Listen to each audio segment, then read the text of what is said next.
I'm very thankful to see you all this morning. I'm thankful to welcome you to what appears to be the beginning of the end of the longest government shutdown in U.S. history, as shameful as that is.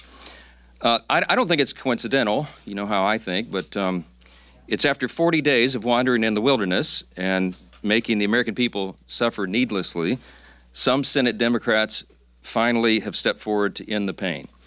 It appears to us this morning that our long national nightmare is finally coming to an end, and we're grateful for that.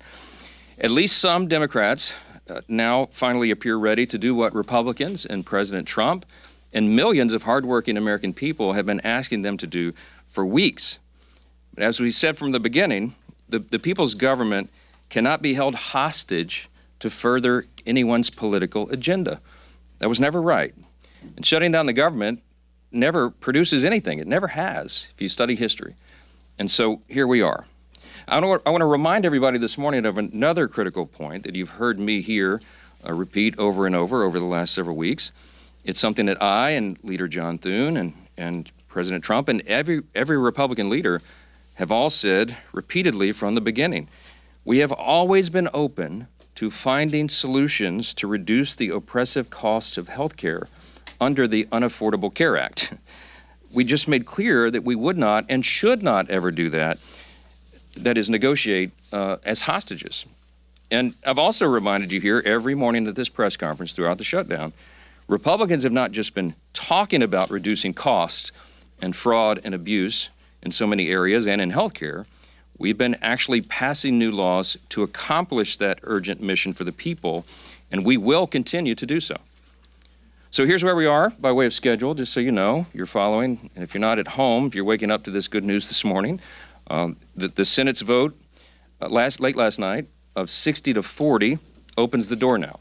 The Senate is moving forward on an amended House CR, a continuing resolution, that will reopen the government until January 30th. Added to that are provisions to fully fund SNAP provisions through the end of the next fiscal year, which is September 2026.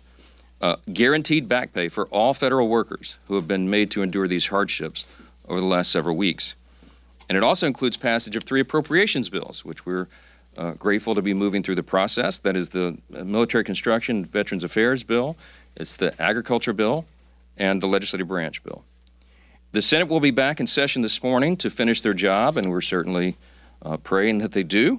They'll need unanimous consent from all senators to fast-track their final vote. As you know, there are some procedural hurdles that one or more could throw in the way, but we certainly hope that they won't do that because so many people across this country are desperate for the government to reopen. At the very moment that they do that final vote, I will call all House members to return to Washington as quickly as possible. We'll give a 36-hour formal and official notice so that we can vote as soon as possible to pass the amended CR bill and get it to the president's desk. As you all know, and he said as recently as last night, I was with him, and he told the press, he said, we want to get the government open. He's very anxious to get the government reopened and to end the Schumer shutdown. We all are.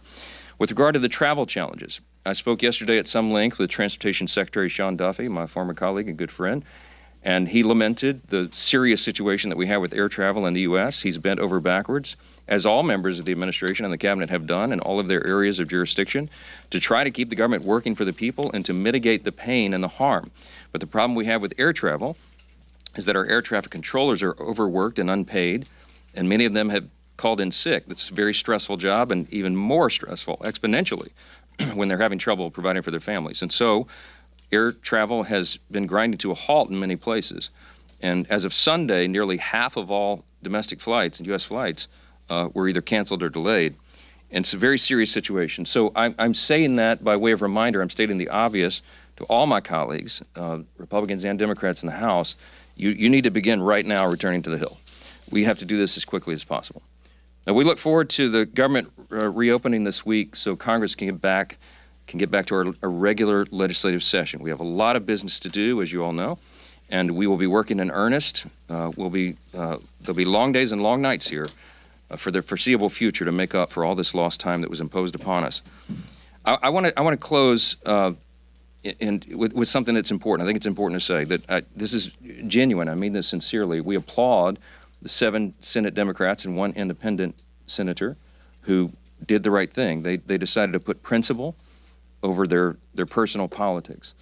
And my urgent plea of all my colleagues in the House, and that means every Democrat in the House, is to think carefully, pray, and finally do the right thing and help us to bring an end to the pain of the American people.